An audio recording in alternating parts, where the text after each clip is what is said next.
bahwa orang-orang yang memperoleh kemenangan itu tidak lain adalah orang-orang yang bertakwa. Hanyalah mereka yang bertakwa kepada Allah Subhanahu wa ta'ala pada akhirnya akan tampil sebagai pemenang. Lalu siapa orang yang bertakwa itu? Dijelaskan dalam awal-awal Al-Baqarah, orang yang bertakwa yang akan meraih kemenangan. Pertama, alladzina yu'minuna bil ghaib, yaitu orang-orang yang beriman kepada yang gaib, percaya bahwa ada alam yang gaib, alam yang abstrak, alam yang tidak bisa dijangkau oleh salah satu daripada panca indera kita.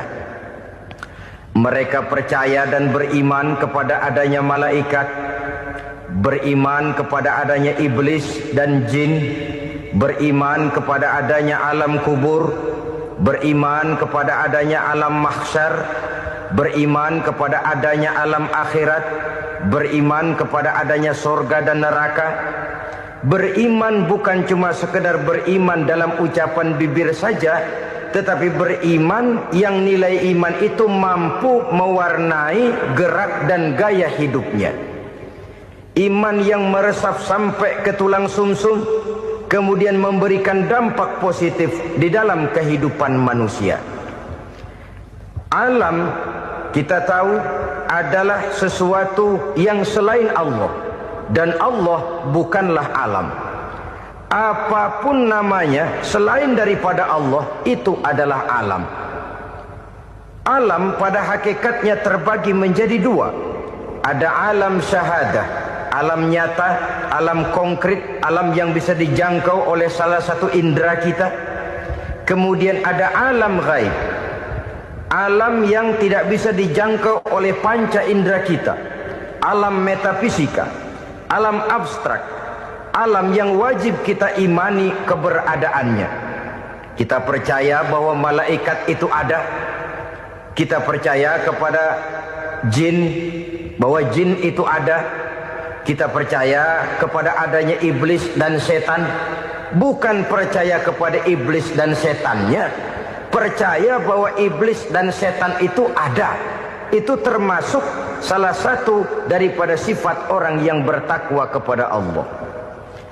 Saudara-saudara kaum muslimin rahimakumullah, kecenderungan pembangunan yang lebih bersifat materialistis biasanya menggeser aspek kehidupan rohani. Orang berpikir empiri, dan dalam pola pikir yang demikian maka alam gaib tidak lagi mendapat perhatian. Aspek kehidupan yang bersifat rohaniah malah mulai ditinggalkan. Akibatnya terjadilah kepincangan di dalam kehidupan kita. Pernah ada satu pengalaman pribadi dalam perjalanan kembali ke tanah air. Dalam pesawat di sebelah kanan saya duduklah seorang Jerman namanya Heiner Simonsen.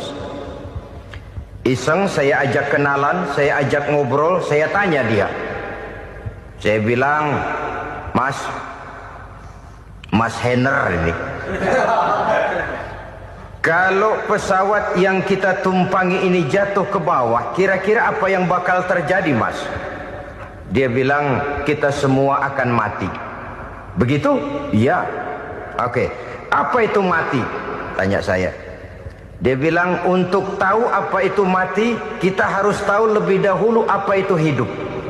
Saya pikir nih bule bisa ngomong juga.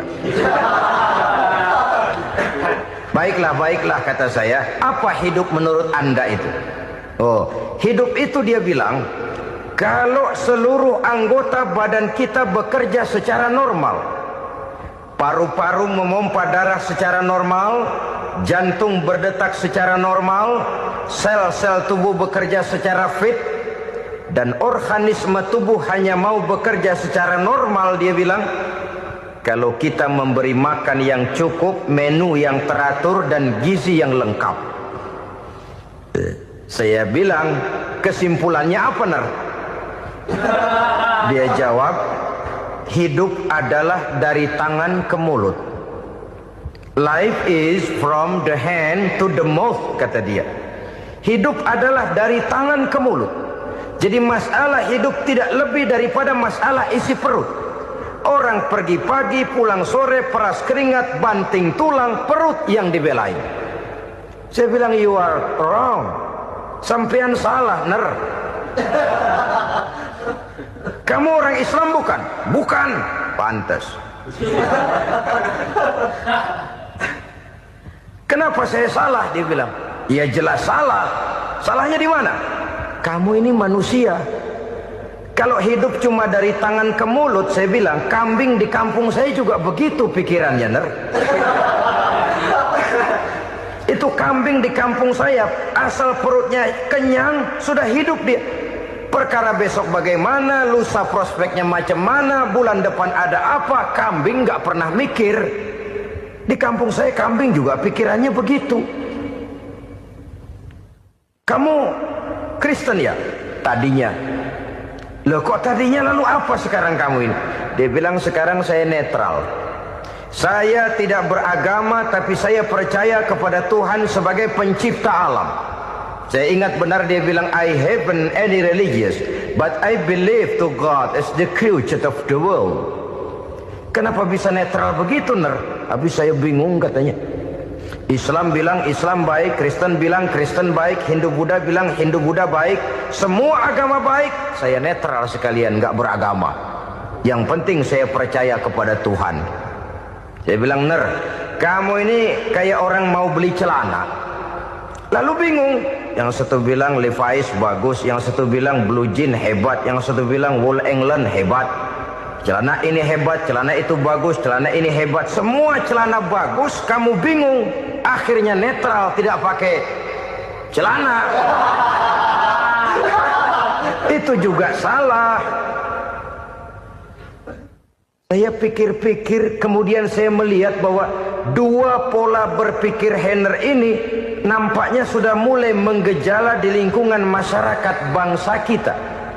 Disadari atau tidak, secara jujur kita harus berkata, dua pola pemikiran Henner ini mulai berkembang di tengah masyarakat bangsa kita. Pertama, pola pikir materialisme.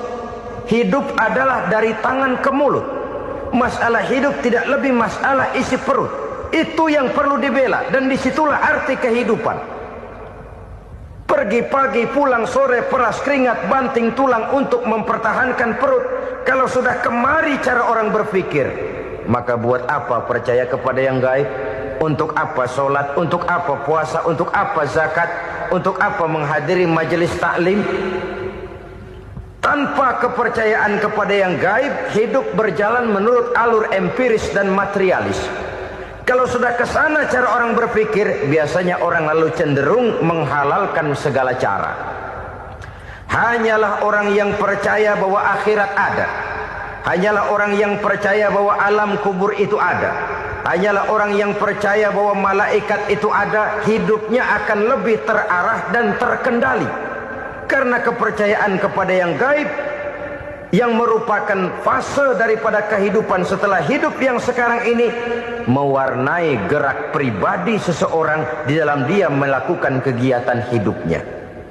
Pola berpikir materialisme, disadari atau tidak, mulai menggejala di lingkungan masyarakat bangsa kita. Hidup tidak lebih dari urusan tangan ke mulut, mulut ke tangan, tangan ke mulut. Asal perut sudah kenyang, hiduplah sudah. Perkara bagaimana prospek hari yang akan datang, bagaimana akhirat, tidak jadi persoalan. Ini yang oleh Nabi diperingatkan, ad-dunya sijnul mu'min wa jannatul kafir.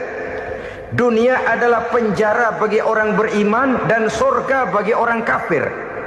Dulu di zaman Belanda hadis ini pernah disalah tafsirkan, disalah artikan, digunakan sebagai senjata untuk mengkebiri dan membuat impoten umat Islam.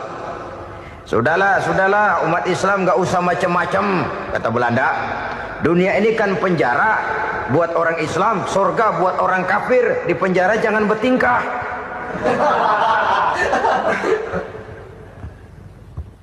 Pengertiannya tidak begitu. Dunia adalah penjara bagi orang mukmin. Artinya dalam kehidupan dunia seorang mukmin tidak bebas memperturutkan hawa nafsunya. dipenjara hawa nafsunya itu. Sebaliknya, surga bagi orang-orang kafir. Buat orang kafir, surgalah dunia ini. Mereka bebas memperturutkan hawa nafsunya, dilarang tidak terlarang, dicegah pun tidak tercegah. Mereka hidup menurut alur bisikan nafsu mereka sendiri. Kemudian bila ajal datang, maut merenggut nyawa, selesailah surganya sampai di situ. Maka bagi orang-orang yang tidak percaya kepada adanya akhirat, kepada adanya alam gaib, surganya sebatas umurnya. Sekali lagi, surganya sebatas umurnya. Bila umur selesai, ajal pun datang merenggut nyawa, selesailah sudah surganya sampai di situ.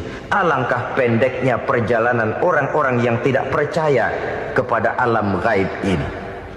Bagi kita mukmin, jikalau kita mampu memenjarakan hawa nafsu, kita bisa bahagia di dunia ini. Dan Islam memang tidak menyuruh kita sengsara di dunia. Raih dunia, kejar dunia, gapai dunia sebagai alat untuk mencapai kebahagiaan di akhirat nanti. Hidup adalah satu perjalanan panjang yang terbentang sejak kita terlahir dari alam rahim sampai kepada alam akhirat nanti. Andai kata kita gagal meraih kebahagiaan di dunia, toh kita masih punya akhirat. Tapi jangan jadi dalil yang melemahkan semangat. Biarin dah kita di dunia kebelangsak, yang penting akhirat. Akhirnya dunia benar-benar kebelangsak. Bagaimana dunia ini bisa kita raih, dan bagaimana meraih dunia untuk menunjang kepentingan akhirat nanti. Yang kedua, dari pikiran Heiner yang saya lihat menggejala di lingkungan masyarakat bangsa kita, timbulnya manusia-manusia netral. Seolah-olah Tuhan yes, agama no. Sama Tuhan percaya, agama ogah. Tuhan ngangguk, giliran agama godeng. Padahal hampir dalam setiap ayat dalam Quran, kata-kata amanu biasanya bergandeng dengan wa amilus sholihat. Iman dan amal soleh. Ini sebagai isyarat Tuhan dan agama jangan pernah dipisah-pisah. Apabila kita bertuhan, maka kita harus beragama. Apabila kita beragama, maka agama itu harus bersumberkan dari Tuhan yang kita imani itu. Tidak mungkin kita pisah, Tuhan yes, agama no.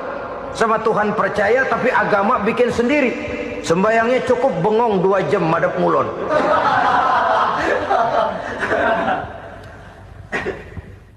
Saudara-saudara kaum muslimin rahimakumullah. Jadi dengan demikian, agama yang kita akui merupakan unsur mutlak di dalam pembangunan sekarang ini, merupakan bagian dari kehidupan yang menuntun kita bahwa di balik alam nyata ini, di balik alam syahadah ini ada alam gaib. Dan mudabbir, murabbi, yang mengatur, yang menguasai, yang memelihara baik dia alam nyata, baik dia alam gaib, tidak lain adalah Allah Subhanahu wa ta'ala. Di sana ada satu super power, satu maha kekuatan yang kita perlu bersandar kepadanya. Sebagai makhluk nyata yang hidup di alam nyata, berbuatlah secara nyata sebagaimana harusnya kita berbuat. Karena Islam jelas bukan agamanya orang pemalas. Islam jelas bukan agamanya orang yang mengajarkan setelah selesai sholat boleh duduk, nggelenggem ayam-ayam, ndelohom, menghitung bintang di langit sambil menunggu keajaiban. Tidak. Islam adalah agama yang mengajarkan apabila sholat sudah selesai kamu kerjakan, bertebaranlah di permukaan bumi, cari karunia Tuhanmu. Jangan hidup berpangku tangan menunggu keajaiban. Karena hidup bukan undian. Jangan berharap untung besar tanpa mau peras keringat. Tapi di sebalik itu toh kita juga harus yakin bahwa di sisi usaha nyata yang kita lakukan ada satu super power, satu maha kekuatan gaib yang menentukan berhasil dan tidaknya usaha kita. Kepercayaan kepada hal semacam inilah yang mendorong kita untuk mempunyai sandaran vertikal, agar jikalau usaha ini berhasil, kita tidak lupa diri dan lupa daratan. Jikalau usaha ini gagal, kita tidak putus asa dan buruk sangka, tidak cupik pandangan dan sempit hati. tapi mampu melihat persoalan dengan kacamata putih sambil husnuzon kepada Allah Subhanahu wa ta'ala. Kita percaya malaikat itu ada.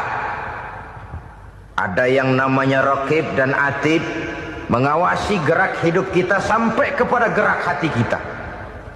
Ini memberikan sugesti agar kita berhati-hati. Tidak sejengkal tanah pun kita bisa berlindung dari pengawasan Raqib dan Atid. Ada Munkar Nakir yang akan menyoal kita di alam kubur. Ada malaikat Malik, penjaga neraka. Ada malaikat Ridwan yang menjaga surga. Kita percaya kepada adanya jin. Kita percaya kepada adanya setan, iblis. Percaya kepada adanya, bukan mempercayai si setan, si iblis lalu menjadikannya sebagai teman. Tidak. Percaya bahwa mereka itu ada dan merupakan makhluk Allah yang gaib yang diciptakan Allah Azza wa Jalla. Kepercayaan kepada alam gaib memberikan motivasi terhadap gerak lahir manusia. Sehingga dengan motivasi kepercayaan kepada yang gaib, gerak lahir jadi lebih terarah, jadi lebih terpelihara.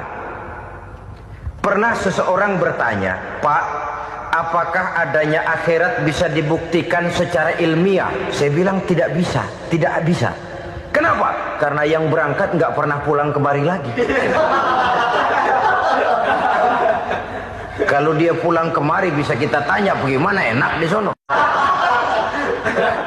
Cuma secara moral saya katakan, lebih beruntung orang yang percaya kepada akhirat daripada yang tidak. Sekarang saudara percaya akhirat ada, lalu saudara baik-baik di dunia, sholat, puasa, zakat, menolong orang lain, menebarkan kebajikan. Saudara mati, andai kata akhirat tidak ada, toh dalam hidup saudara sudah berbuat baik. Paling tidak nama saudara akan dikenang sebagai orang baik. Sebaliknya, saudara percaya, kata saya, bahwa akhirat tidak ada, lalu hidup semau-maunya, tenggelam dalam maksiat dan munkarat, menentang Allah, tidak mau ruku dan sujud. Lalu saudara mati, kemudian akhirat ada. Ayo, mau apa? Bekal tidak punya. Jadi secara moral lebih beruntung orang yang percaya kepada adanya akhirat daripada yang tidak percaya.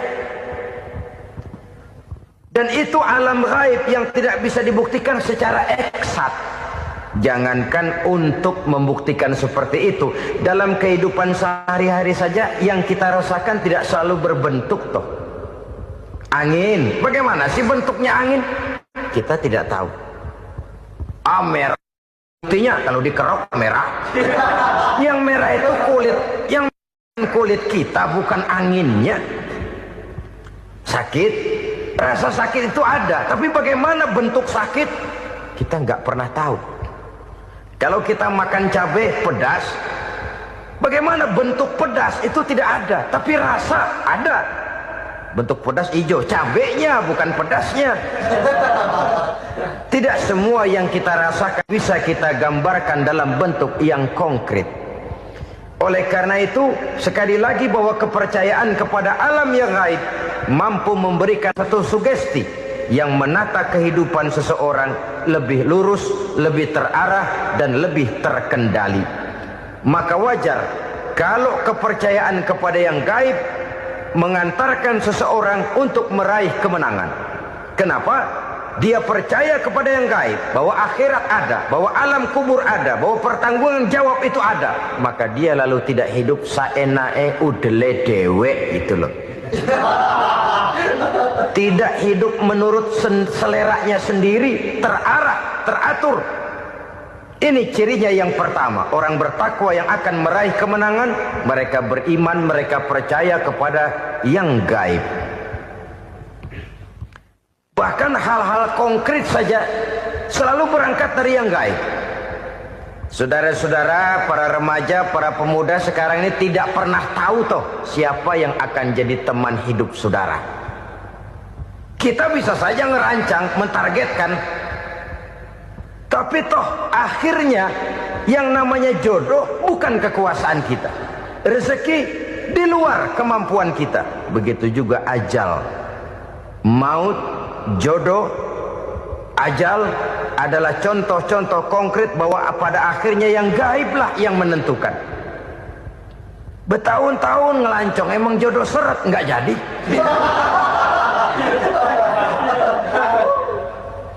Begitu kenal baru setengah malam nginep ditangkap hansip kan. Hal-hal semacam itu kadang-kadang kita berpikir suuzon, gilet, perempuannya cakep banget, lakinya rebek amat. Memang begitulah jodohnya. Memang begitulah jodohnya. Saudara hadirin ma'asyiral muslimin yang saya hormati, jadi hal-hal yang konkret saja kita yakini sepenuhnya ditentukan oleh satu superpower yang gaib itu tadi. Dari sanalah segala ketentuan itu berangkat dan kesanalah segalanya akan kembali. Maka kepercayaan kepada yang gaib meluruskan gerak hidup seseorang dan itu akan mengantarkan dia kepada meraih kemenangan. Satu. Yang kedua, wa yuqimuna shalah. Orang bertakwa yang akan meraih kemenangan itu adalah orang-orang yang mendirikan sholat. Kenapa sholat mengantarkan orang untuk meraih kemenangan? Yang jelas, inna sholata tanha anil fahsya'i wal munkar. Sholat mampu mencegah manusia dari perbuatan keji dan munkar. Banyak filsafat hidup yang terkandung di dalam sholat ini. Sejak kita wudhu sampai kita menghadap ke arah kiblat, sampai kita melakukan gerak-gerak sholat, bacaan-bacaan yang ada di dalam sholat, lalu sampai kepada mengucapkan salam. Banyak filsafat hidup yang terkandung di dalam sholat. Umpamanya